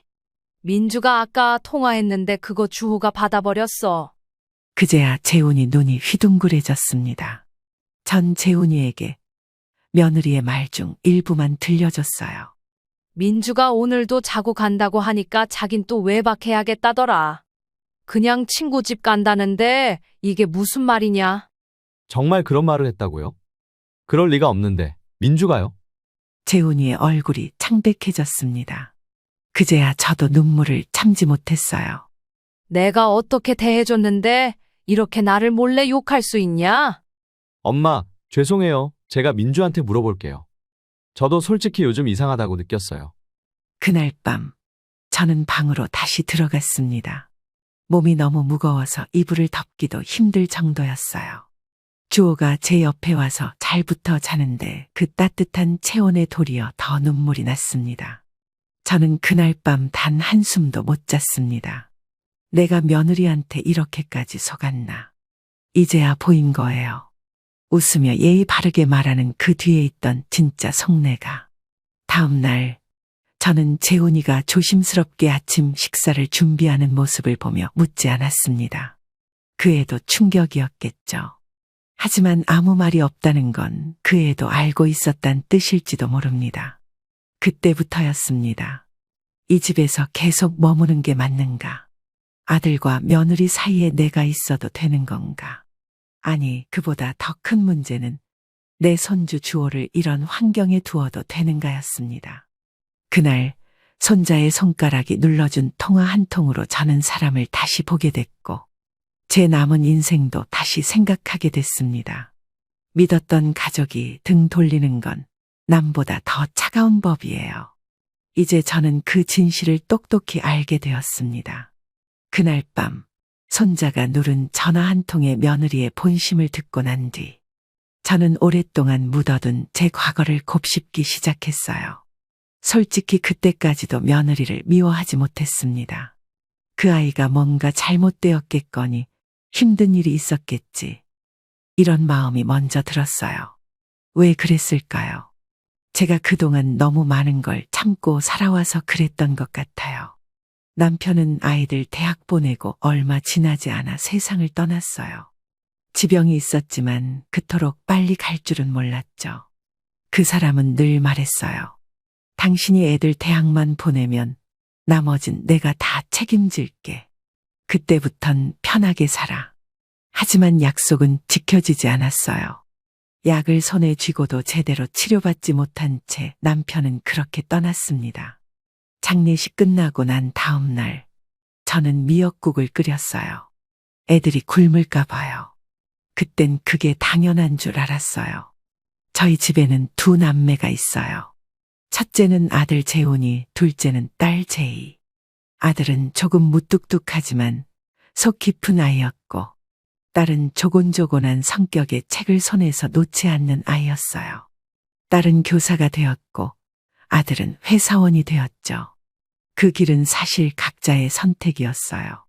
남편이 떠나고 저는 아이들만 바라봤습니다. 아들 재훈이는 엄마, 나 돈 벌게요 하며 대학 2학년 마치고 바로 취직했어요. 학교는 나중에 야간으로 다니면 되죠. 지금 당장 엄마 힘드신데 돈부터 벌어야죠. 그 말을 들었을 때 마음이 힘들었어요. 딸아이는 어학연수를 다녀오겠다고 했고, 저는 흔쾌히 보내줬죠. 딸의 유학 비용이 적지 않았어요. 항공료, 학비, 생활비까지 다 합치면 3천만 원이 훌쩍 넘었죠. 그런데도 전 아들에게 미안하더라고요. 딸에게만 투자했구나 하는 죄책감이 생겼습니다. 그래서 월세 자금도 대줬어요. 월세를 지원해주며 조건을 하나 걸었죠. 학교 다시 다녀. 졸업장 가져와야 해. 에이, 엄마, 지금 대학교 나온다고 뭐가 달라지겠어요. 3년이 아까워? 1년만 더 다니면 졸업인데 그걸 왜 포기해? 재훈이는 결국 낮엔 일하고 밤엔 수업 듣는 스케줄로 겨우 졸업장을 받았어요. 그 모습을 보면서도 전 마음 한편이 늘 미안했습니다. 제이에게 해준 만큼은, 아니 그 이상은 재훈이에게 해줘야 한다는 마음이 컸어요. 아들이 결혼한다고 했을 때 솔직히 조금 섭섭했어요. 이제야 저 아이도 좀 편히 살겠구나 싶었는데 새로운 가정을 꾸린다니. 그런데 막상 며느리 민주의 얼굴을 보고 나니 참 착하고 단정하게 생긴 아이라 좋았어요. 서울이 고향이라더군요. 말도 조리 있게 하고 예의도 바르더라고요. 처음 인사 왔을 때의 대화가 아직도 생각나요. 어머님, 제가 많이 부족하지만 재훈 씨랑 잘 살겠습니다. 저희 잘 부탁드려요. 그 말을 들었을 땐 고개를 끄덕이며도 눈물이 핑 돌았어요. 이 아이는 재훈이를 잘 챙기겠구나 했죠. 결혼을 하자마자 저는 아들에게 작은 아파트 한 채를 해줬습니다. 전세 자금에 보태라며 준 돈이었지만 거의 1억 가까운 목돈이었어요. 가전제품, 가구까지도 제가 모두 마련해줬고요. 엄마, 이렇게까지 안 해주셔도 되는데. 이렇게라도 해야 내 마음이 놓이지. 네가 고생한 만큼 나는 해주고 싶어. 딸에게도 비슷한 시기에 시집을 보냈습니다. 그래서 양쪽 다 형평성 있게 챙긴다 생각했어요. 하지만 그렇게 키운 아들인데도 며느리가 들어오고 나서부턴 점점 거리가 멀어지는 느낌이 들었어요. 처음엔 명절이나 생일, 손주 생일 때만 얼굴을 비추더니 점점 1년에 한두 번 그것도 급한 일 생겼다며 밥 한 끼도 안 먹고 가는 날이 많아졌죠. 딸 제이는 자주 안양에 내려왔어요. 이런 말을 하더라고요. 엄마, 오빠는 왜 그렇게 무심해? 뭐 필요한 거 있을 때만 오잖아. 일이 바쁘겠지. 애도 있고 너도 이해 좀 해라. 근데 이상하지 않아? 자기가 김치 몇 통 갖고 간 건 말도 안 하면서 엄마가 해준 건 당연하게 생각하잖아? 그때도 저는 아이들을 감싸고만 돌았어요. 그래도 내 자식인데 남한테 흉볼 순 없다는 생각이 먼저였거든요. 하지만 마음속에 무언가가 쌓이기 시작했던 건 손주가 태어난 이후부터였습니다. 아들이 처음 며느리 민주를 데려왔을 때 저는 솔직히 감동했어요. 그 아이는 조곤조곤 말도 잘하고 눈웃음이 참 예뻤거든요. 어머님, 처음 뵙겠습니다. 재훈이가 어머님이 정말 따뜻한 분이라고 했어요. 그 말을 듣는데 마음 한켠이 간질간질했어요. 재훈이 녀석, 늘 무뚝뚝하더니 여자 앞에선 꽤 자상한가 보다 싶었죠. 서울 출신이라며 부모님도 오랫동안 서울에서 사셨다고 했어요. 말끝마다 존댓말을 붙이고 무릎을 모으고 앉아있던 그 아이를 보며 이 집엔 사람 복이 있다 그런 생각도 했습니다. 그땐 정말 몰랐어요. 그 예의와 미소 뒤에 얼마나 철저히 계산된 이중적인 면이 숨어 있었는지.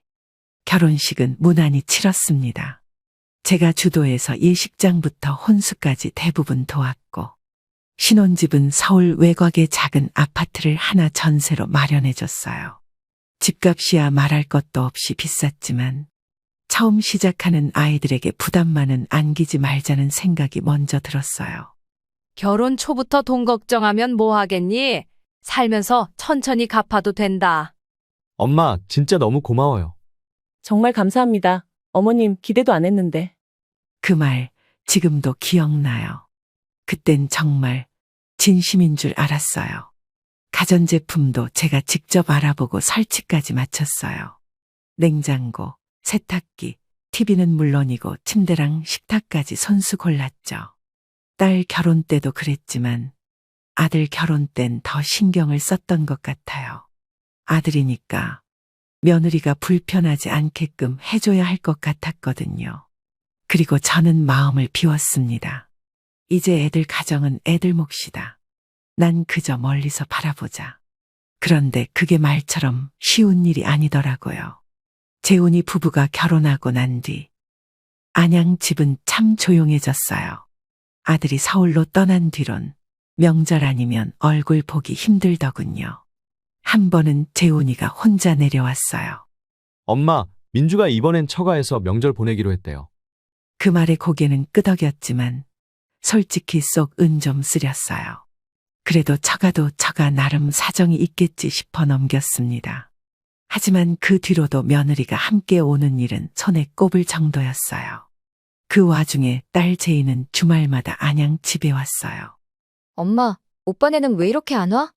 명절도 며느리 혼자 안 오는 거 처음 봤어. 요즘은 다들 그래. 바쁜가 보지. 그땐 몰랐죠. 그 바쁨이 시댁을 기피하는 이유였다는 걸요. 며느리는 이상하게도 저와 단둘이 있는 자리를 피했어요. 전화도 늘 아들을 통해서 했고 용건도 짧았어요. 어머님, 저희 이번 주는 일정이 있어서 못 내려가요. 다음에 꼭 찾아뵐게요. 그 말이 반복되다 보니 이제 다음이 언제인지도 모르게 됐어요. 그러다 어느 날 둘이 함께 내려왔습니다. 그땐 딱딱한 분위기 없이 웃으며 안부도 묻고 했죠. 어머님, 지난번에 김치 정말 맛있게 먹었어요. 친구들이 극찬했어요. 그럼 다음에 올 땐 통으로 몇 개 싸줄게. 친구들 나눠줘. 그런데 알고 보니 김장철에 와서 몇 통씩 가져가곤 다음날 처가에 갔다는 얘기를 들었어요. 손자가 태어나면서 조금 변화가 생겼어요. 민주가 출산하면서 잠시 일을 쉬고 주호가 태어난 거예요. 처음 손자를 안았을 때 눈물이 핑 돌았습니다. 그렇게 예쁠 수가 없었어요. 아들이 안고 오는 손자 보며 눈빛에 기운이 돌더라고요. 엄마, 주호 어때요? 너무 작죠? 아유, 작기는 할미 눈엔 왕자님이다. 왕자님. 저는 조리원비와 유모차가 명목으로 500만 원을 쥐어줬어요. 그 뒤로 애들 부부는 한 달에 한두 번은 오기 시작했어요. 그때부터였습니다. 이상하게도 며느리의 태도가 사람 대 사람 같지가 않았어요. 아이 데리고 오는 날엔 상냥한 얼굴이지만 밥 먹고 설거지는 한 번도 안 했어요. 인사만 건넨 후 방으로 들어가 휴대폰만 붙잡고 있더라고요. 어머님, 주호가 낮잠 잘 때 저도 좀 누울게요. 밤새 많이 깨서요. 그 말엔 이해했어요. 그런데 문제는 그런 날이 계속 반복됐단 거예요. 점점 며느리는 저희 집을 돌봄센터로 여기는 것 같았어요. 어느 날은 이런 말까지 들었습니다. 아휴, 어머님 댁은 진짜 조용해서 너무 좋아요. 애 키우기 딱이에요. 그 말이 왜 그렇게 신경 쓰였는지 그때부터 제 마음에도 금이 가기 시작했습니다. 민주가 진심으로 고마워하는 사람이 아니라는 걸 그제야 서서히 느끼기 시작했어요. 하지만 그때까진 몰랐어요. 그 아이가 내 뒤통수를 아주 제대로 칠 줄은요. 아이 낳고 쉬던 민주가 다시 복직한다며 찾아온 날이었습니다. 그날도 평범한 날이었고 저는 여느 때처럼 혼자 반찬을 만들고 있었습니다. 그런데 재훈이가 조심스레 말을 꺼냈습니다. 엄마, 민주가 다음 주부터 복직해요. 그런데 주호가 아직 너무 어려서 어린이집에도 못 가고 있거든요. 그 순간 저는 아, 이번에도 부탁하려고 왔구나 싶었어요. 말을 꺼낸 표정이 이미 정해진 답을 기다리는 사람 같더라고요. 그래서 민주가 그러는데 혹시 엄마가 주호를 여기서 봐주실 수 있을까요? 매주 주말마다 저희가 데리러 오고요. 한숨이 나올 법도 한데 저는 그저 조용히 앉아 있었습니다. 멀리 있는 것도 아니고 내 손자였으니까요. 어머님, 제가 일주일 동안 주호 생활 리듬이랑 밥 먹는 방법 다 알려드릴게요.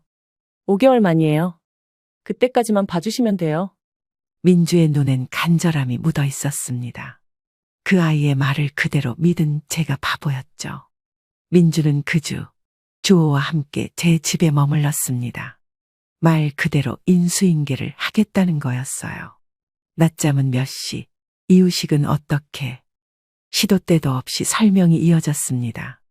저는 메모까지 하며 꼼꼼히 배웠어요. 아이를 키운 경험이 있다고는 해도 요즘 육아는 또 다르다며 민주는 한참을 설명하고 또 설명했어요. 요즘은 천기저귀 안 써요. 어머님, 기저귀도 피부에 맞는 걸 써야 해요. 그리고 아기 세제도 별도로 써야 돼요. 그 말에 고개를 끄덕이며 애써 웃었죠. 알겠어. 뭐든 너희가 하던 방식대로 해볼게. 그렇게 일주일이 지나고 민주는 캐리어를 끌고 올라갔습니다. 그날 이후로 저는 매일 주호와 하루를 시작했어요. 아침 7시에 기상, 이유식, 낮잠, 기저귀 교체, 목욕. 하루 24시간이 모자랐습니다. 몸은 힘들었지만 손자 얼굴만 보면 마음은 풀렸어요. 아이 웃음이 그만큼 위로가 되는 줄 그때 처음 알았어요. 그런데 문제는 그 다음 주부터였습니다. 처음엔 주말마다 주호를 데리러 오던 재훈이 어느 순간부터는 바쁘다, 차가 막힌다며 연락이 늦어졌고 나중엔 아예 안 오는 날도 생기더라고요. 엄마, 이번 주는 일정이 꼬여서요. 다음 주에 주호 데리러 갈게요. 괜찮죠? 괜찮냐니 그 질문에 괜찮다고 대답한 제 입을 때려주고 싶었어요. 저는 한 번도 안 괜찮다는 말을 하지 못했어요. 어느 날은 병원에 갈 일이 생겼습니다. 6개월 전 예약해둔 정기검진이 있었거든요. 저는 며느리에게 전화를 걸어 혹시 하루 내려올 수 있냐 물었어요. 민주야, 나 내일 병원 예약이 있어서 잠깐 다녀와야 하는데 주호 좀 맡아줄 수 있을까? 어머, 저 지금 천안에 교육 중이에요. 이번 주 내내 내려와 있어요. 금요일 저녁에나 올라가요. 순간 가슴이 철렁 내려앉았습니다.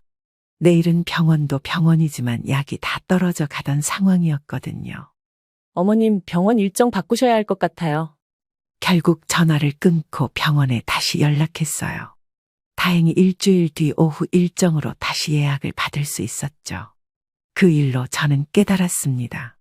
이제 잠깐 봐달라는 말이 책임져 달라로 바뀌었다는 걸요. 그 다음 주 아들에게 상황을 이야기하자 재훈이는 그제야 휴가를 쓰겠다고 했습니다. 엄마, 그날 병원 다녀오실 때 제가 주호 데리러 갈게요. 제가 휴가예요. 그 말이 고맙기도 했지만 왜 내 일이 될 때마다 이렇게 힘겹게 부탁해야 하는지 속이 답답했어요. 그리고 진료 당일 아들이 주호와 함께 병원까지 데려다 줬습니다. 진료 후 아들과 셋이서 생선구이 집에서 밥을 먹고 집으로 향했어요. 그때만 해도 제 몸이 이상하게 무겁다는 걸 느끼고 있었죠. 아무래도 약을 안 먹은 여파인가 보다. 집에 가자마자 약을 먹고 쓰러지듯 누웠습니다. 그리고 그날 밤 손자가 며느리 전화를 받아버렸죠. 그 통화가 모든 걸 뒤바꾸게 될 줄은 그땐 아무도 몰랐습니다. 그날은 병원 정기검진이 있던 날이었습니다.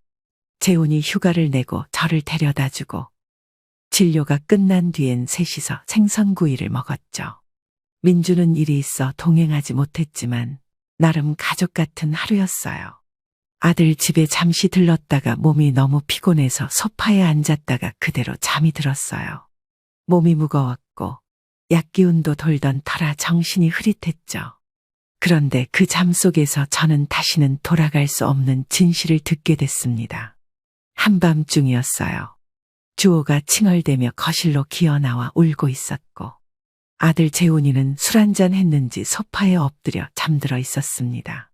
저는 주호를 안고 재훈이의 핸드폰을 손에 쥐었던 주호 손에서 폰을 빼내려다.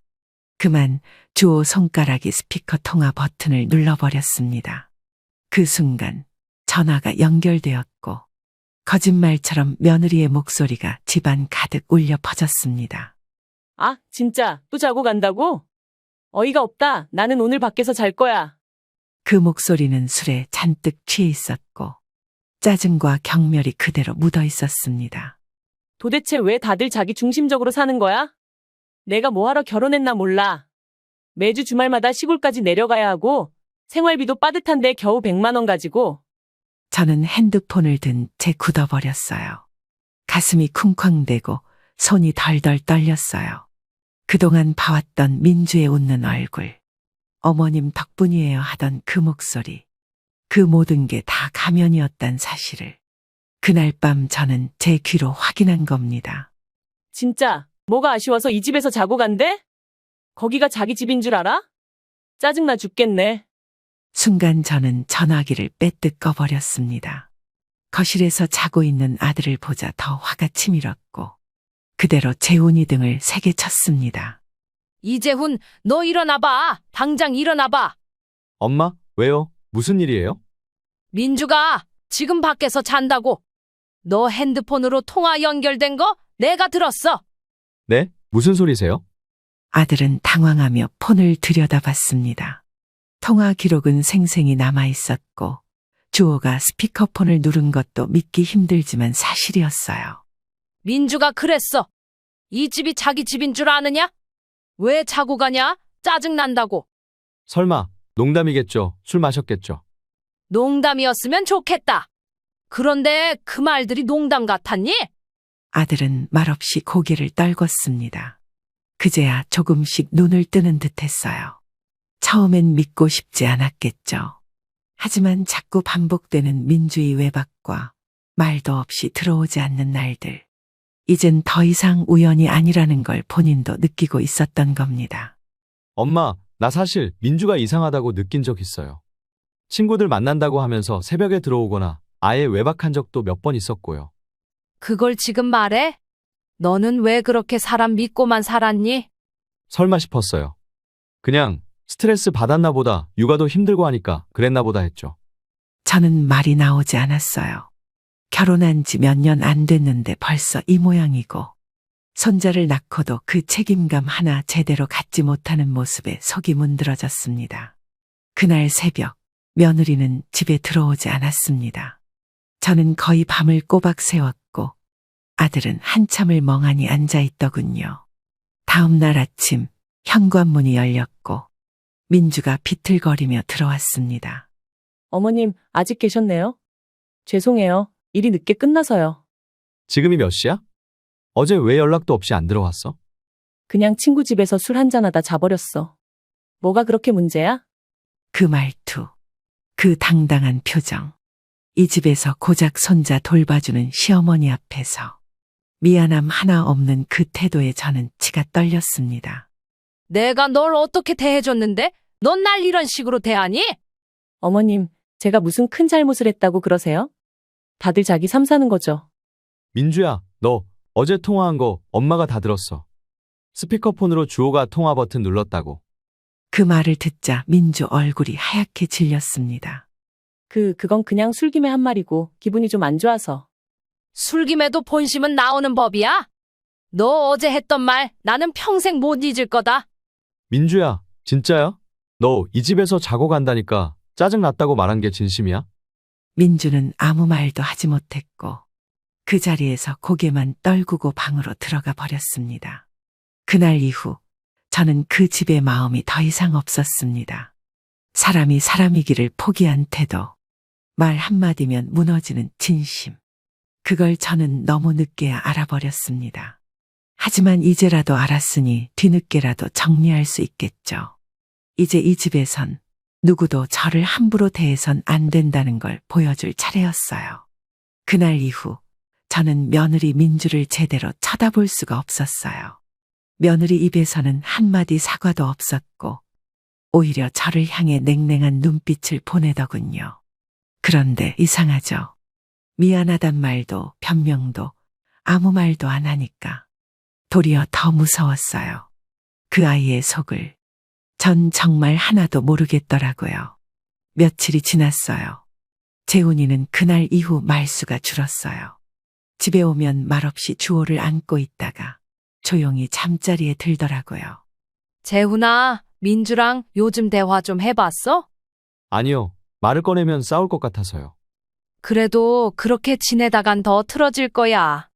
엄마, 솔직히 말해요. 민주가 혹시 바람 피우고 있는 것 같아요? 그 질문에 대답하지 못했어요. 어떻게 제가 먼저 그런 말을 꺼내겠어요. 하지만 통화 내용은 명백했어요. 그날 통화 내용 기억나지? 외박을 아무렇지 않게 말하는 그 말투, 그 뉘앙스. 엄마는 그게 너무 이상했어. 저도 이상했어요. 그래서 사실 저 며칠 전부터 민주 뒤를 좀 밟아봤어요. 그 말을 듣고 순간 심장이 쿵 내려앉았어요. 저희 재훈이가 그렇게까지 마음먹고 움직인 적이 없었거든요. 며칠 전이었답니다. 회사에서 일찍 퇴근하겠다고 하고선 민주가 퇴근하는 시간에 맞춰 사무실 근처에서 기다렸대요. 처음엔 집 방향으로 버스를 타길래 별 생각 없이 뒤따랐는데 도중에 중간 정류장에서 내리더니 어떤 남자의 차를 타고 떠났다는 거예요. 엄마, 그 차가 어디로 가는지 제가 쫓아갔어요. 그 말에 저는 숨을 멈췄어요. 저희 아들이 그런 일을 감당할 수 있는 사람이 아닌데. 식당에 갔어요. 식당에서 밥 먹고 그 다음엔 카페를 가더라고요. 그리고 공원에서 팔짱을 끼고 걷더라고요. 그 장면을 말하는 재훈이의 목소리가 떨리고 있었습니다. 웃고 있었어요. 참 많이 웃더라고요. 내가 결혼하고도 그렇게 웃는 걸 본 적이 없는데. 그 말을 듣고 저는 조용히 눈을 감았습니다. 그래서 어떻게 했니? 사진 찍었어요. 모든 장면 다 찍었어요. 그날 밤 아들은 제 집에 와서 잤습니다. 다음 날까지 아무 말 없이 있다가 이제 결정을 내려야겠다고 했어요. 엄마, 내일 민주한테 얘기할 거예요. 사진도 보여줄 거고요. 그 전에 한 번만 더 물어봐. 혹시라도 오해일 수 있으니까. 오해 아니에요. 엄마, 그 사람이 민주 머리 쓰다듬는 것도 봤어요. 웃으면서 꼭 연인 같았어요. 그 말을 듣는 순간 숨이 턱 막혔어요. 이제는 부정할 수도 눈 감을 수도 없는 현실이었어요. 다음 날 아침 아들은 주호를 저에게 맡기고 다시 서울로 올라갔습니다. 저는 밤새 잠을 못 잤어요. 도대체 왜? 뭘 그렇게 못 참아서 가정을 버리려고 하는 걸까? 모든 걸 갖췄잖아요. 신혼집도 졌고 가전도 졌고 손자까지 내가 봐줬는데 그 모든 걸 당연하게 받아놓고 이렇게까지 할 수 있는 걸까요? 그날 저녁 아들한테 전화가 왔습니다. 엄마, 말했어요. 다 보여줬고 물어봤어요. 뭐래니? 인정했어? 말없이 울기만 했어요. 아니라고 말도 못하더라고요. 그 말투, 그 표정이 인정한 거랑 똑같았어요. 그랬구나. 엄마, 오늘은 집에 안 들어갈게요. 저 그냥 다시 안양 가도 될까요? 그 말에 저는 대답 대신 문을 열어놓고 기다렸습니다. 그날 밤 재훈이는 제 방 옆방에서 조용히 울고 있었습니다. 자식 우는 소리에 마음이 찢어졌지만 저는 그저 담담히 밥상을 차려줬어요. 이럴 땐 잘 먹어야 해. 무너지지 말아야 해. 그 다음 날 아침 아들은 말했습니다. 이제 이혼하겠어요. 주호는 어떻게 할 거니? 저 혼자 키울 거예요. 민주에겐 더는 기대 안 해요. 그 말을 끝으로 저흰 또 하나의 큰 결정을 내려야 했습니다. 며느리에게 모든 걸 정리하자고 통보했고 이혼을 위한 절차가 시작됐습니다. 민주는 며칠 후 안양까지 찾아왔지만 재훈이는 단호했어요. 아이 보러 오지 마. 위자료, 양육비 다 필요 없으니까 그냥 완전히 끝내자. 그렇게 하나의 가정이 무너졌습니다. 하지만 저는 그게 끝이 아니란 걸 알았어요. 이제야 겨우 진실을 마주했을 뿐 정리해야 할 감정은 아직 너무도 많았어요. 민주와의 이혼을 마치고 온 날 재훈이는 제 집 안방에서 하루 종일 말이 없었어요. 점심도 저녁도 먹지 않고 멍하니 누워만 있더라고요. 눈을 감고 있어도 자는 게 아니란 걸 저는 알 수 있었습니다. 아이를 키우면서 그 아이가 아픈지 아닌지는 말하지 않아도 느껴졌던 것처럼 지금 이 아들도 똑같이 느껴졌습니다. 그날 밤 저는 조심스레 아들 방문을 열었어요. 재훈아, 자니? 아니요, 아직 안 잤어요. 그 말 한마디에 가슴이 철렁했어요. 아들이 어렸을 때 감기 걸려서 콧물이 줄줄 흐르던 날, 제 옆에서 아니요, 아직 안 잤어요 하며 눈물 보이던 그 얼굴이 겹쳐졌습니다. 저는 살며시 아들의 옆에 앉았어요. 많이 힘들지? 말해봐. 혼자 끙끙 앓지 말고. 엄마, 저 바보였어요. 진짜 바보였어요. 그 말에 저는 대답도 하지 못하고 고개만 끄덕였습니다. 처음부터 민주가 그런 아이였다는 걸 알았어야 했는데. 그냥 예쁘게 웃고 상냥하게 굴면 그게 다인 줄 알았어요. 사람 속은 다 몰라. 엄마도 그렇게 살면서 배웠어. 엄마, 미안해요. 진짜 미안해요. 엄마한테 상처 줬어요. 그 말에 저는 마음이 무너졌어요. 늘 속으로만 사귀고 참고 살아온 그 말이 아들의 입에서 터져나오자 눈물이 왈칵 쏟아졌습니다. 내가 널 키운 게 얼마나 자랑스러웠는지 너는 모를 거야. 그런데 내가 준 것들이 다 너한테 짐이 됐던 것 같아서 한동안은 내가 너무 밉더라. 아들은 조용히 제 손을 잡았어요. 그 손이 뜨거웠어요. 마치 아버지가 돌아가셨을 때 울음을 꾹꾹 삼키던 그 열기처럼 말이에요. 엄마, 나 다시는 안 속을게요. 다시는 사람 겉모습만 보고 판단하지 않을 거예요. 그리고 주호, 내가 키울게요. 엄마가 봐주는 것도 너무 감사하지만 제가 아빠니까. 그 말을 듣고 저는 처음으로 아들이 아버지가 됐다는 걸 실감했어요. 그래, 이제 너도 아버지니까 네가 잘해줘야지. 그 애가 누구를 보고 사람 되는 줄 아니? 아빠를 보고 잘하는 거죠. 맞아. 나중에 주호가 물어보면 네가 자랑스러운 아빠였다고 말할 수 있게 살아봐. 그날 이후 재훈이는 조금씩 변했습니다.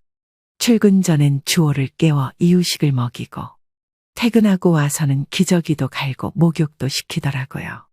그리고 주말마다 청소를 하고 제가 손에 물 하나 안 묻히게 하려 애를 썼어요. 엄마, 오늘은 쉬세요. 제가 다 할게요. 너 언제 이렇게 사람 됐니? 이제라도 정신 차렸으니까 다행이죠. 어느 날 주호가 옹알이를 하다가 처음으로 아빠라고 불렀어요. 그 소리를 듣고 재훈이는 주저앉아 엉엉 울었습니다. 엄마, 얘가 아빠라고 했어요. 들으셨어요? 응, 들었어. 고생한 보람 있지? 그날 밤 세 식구가 함께 이불 깔고 누웠어요. 주호는 아빠 배 위에 누워 잠들었고 저는 그 옆에서 조용히 웃었어요.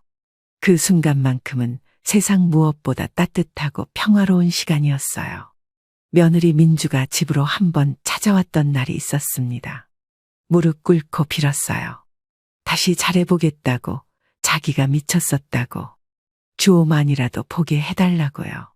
그런데 재훈이는 말없이 고개를 저었습니다. 이미 늦었어.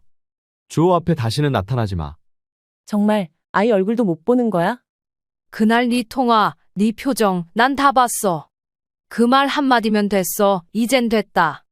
민주는 그렇게 2번 다시 연락하지 않았고 아들은 조정기간을 거쳐 정식으로 이혼을 마쳤습니다. 주호는 더 이상 울지도 않고 밤마다 편하게 잠들기 시작했어요. 저는 그게 무엇보다 고마웠어요. 이제 저는 아들한테 미안하단 말을 할 수 있게 됐어요. 재훈아, 그동안 엄마가 다 안아줘야 했던 걸 너 혼자 감당하게 해서 미안하다. 아니에요. 그 덕분에 이제 진짜 어른이 됐어요. 저희 셋은 정말 평온한 시간을 보내고 있었습니다. 주호는 이제 낮잠도 잘 자고 밤에는 칭얼거림도 줄어들었고요. 재훈이도 전보다 훨씬 말수가 늘었고 퇴근 후엔 제 손을 먼저 잡아주곤 했어요. 엄마, 주호가 오늘 나한테 손뼉을 쳐줬어요. 웃으면서요. 그게 다 너 덕분이지. 얼마나 잘 돌봤으면 그래. 그렇게 조금씩 아주 조금씩 저희 가족은 회복되고 있었습니다. 그런데 어느 날이었어요. 주말 아침, 아직 이불 정리도 안 했을 때 집 전화기가 울렸어요. 처음에는 혹시 민주의 친구인가 싶었어요. 그런데 곧 자신을 밝혔습니다. 민주의 엄마예요. 그 한마디에 저는 등줄기로 식은땀이 흘렀습니다. 아, 네, 무슨 일이시죠? 어머님, 아무리 그래도 그렇지.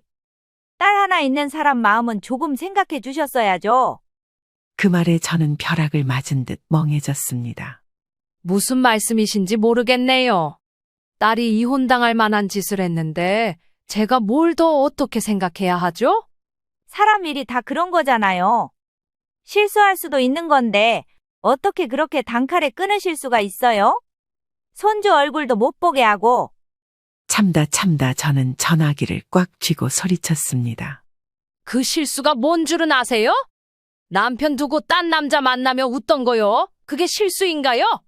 아휴, 그러니까 아이한테만이라도 기회를 주세요. 저희 민주가 아직 정신 못 차려서 그렇지. 정신 못 차린 걸 잘 아시네요? 그러면 훈계를 하셔야지. 왜 저한테 전화를 하셔서 따지세요? 사돈은 한참 말이 없더니 결국 본심을 드러내더군요. 주호, 그래도 반은 저희 집 핏줄 아닙니까?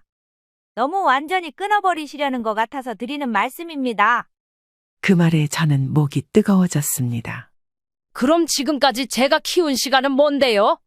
제 아들의 피는 어디 갔고 제가 헌신한 육아는 뭐가 되는 건데요? 주호를 핑계로 딸 변명하지 마세요. 민주가 자격이 없으니 제가 키우는 겁니다.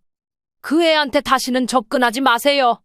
전화를 끊고 나서도 저는 손이 덜덜 떨렸어요. 그날 오후 재훈이에게 조심스레 말했습니다. 재훈아, 민주네 쪽에서 전화 왔다. 뭐라고 했는데요? 딸이 불쌍하다. 손주 좀 보여달라. 이딴 소리였지. 정말 이제 와서? 어처구니가 없네요.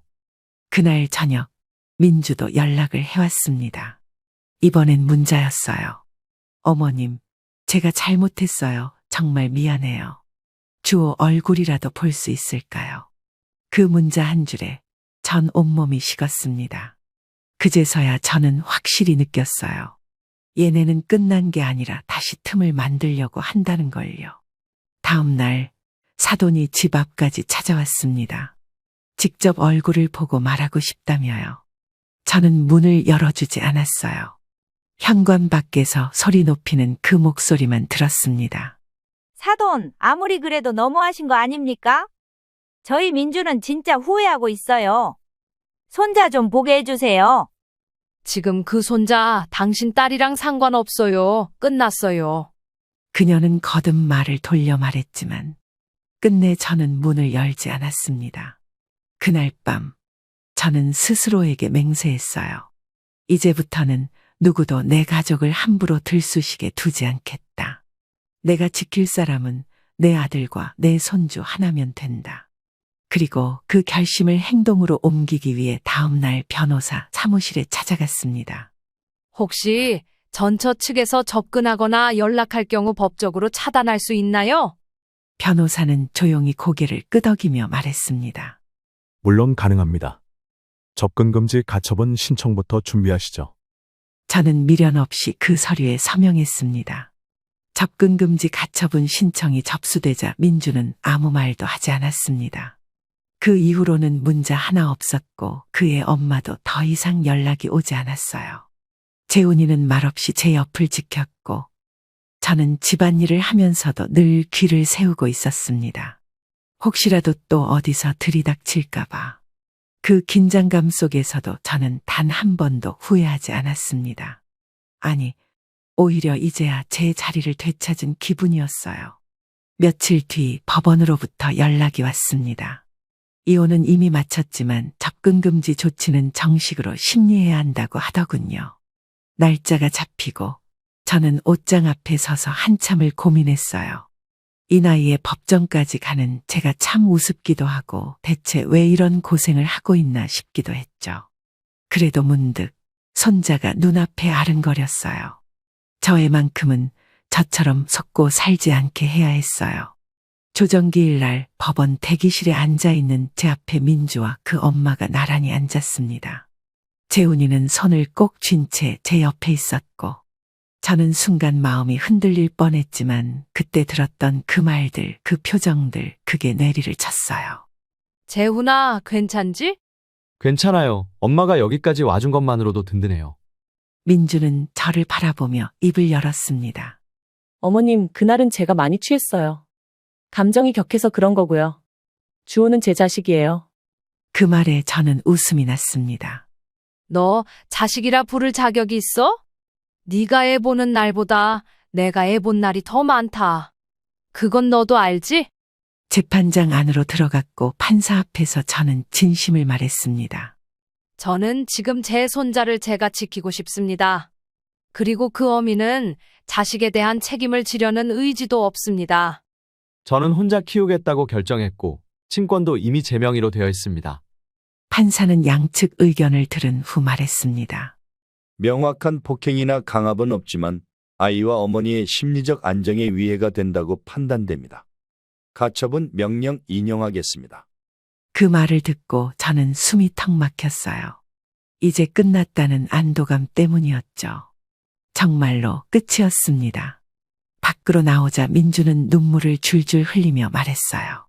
주호 얼굴만이라도 보게 해주세요. 제가 잘못했어요.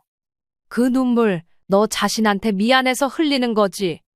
주호를 위한 눈물은 아니야. 사돈, 너무 딱딱하게 굴지 마세요. 딸 가진 마음 좀 이해해달라고요.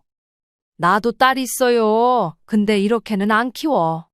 그날 이후 민주는 2번 다시 나타나지 않았습니다. 그리고 저는 마침내 이 집의 문을 잠그면서 제 마음도 문을 닫았습니다. 이제 다시 시작입니다. 재훈이는 회사에 복귀했고 저는 주호와 아침을 맞으며 하루를 시작합니다. 장 보러 나갈 땐 유모차 끌고 낮잠 자는 시간엔 제 손을 꼭 잡은 작은 손을 보며 잠시 숨을 고릅니다. 어느 날 주호가 말했습니다. 할머니? 그 한마디에 저는 또 울었어요. 그동안의 고생이 그 한마디에 다 보상받는 기분이었어요. 며칠 전 오래된 친구가 제게 말했어요. 너 아직도 애 본다고 고생해? 그냥 며느리한테 다시 맡기지 그래. 그런 소리 말어. 난 지금이 제일 행복해. 이제 저에겐 다시 돌려받을 것도 없고 더 이상 빼앗길 것도 없어요. 하지만 남은 인생은 제가 지킨 것들로 채워갈 겁니다. 욕심 없이, 기대 없이, 그저 서로의 안부를 묻는 것으로 충분했습니다. 세상은 여전히 변덕스럽고 사는 건 여전히 쉽지 않았습니다. 하지만 저희는 알게 됐습니다. 저희가 진정으로 원했던 건 아무것도 기대하지 않고 그저 하루하루 건강하게 살아가는 것이라는 걸. 창문 너머로 바람이 스쳤습니다. 저는 조용히 속삭였습니다. 고맙다, 나의 삶아. 그리고 다시 따뜻한 저녁을 준비하러 부엌으로 향했습니다. 오늘도 내일도 그렇게 살아가기로. 여러분들 오늘 이야기 어떠셨나요? 여러분들의 소중한 의견을 아래 댓글에 공유해 주세요.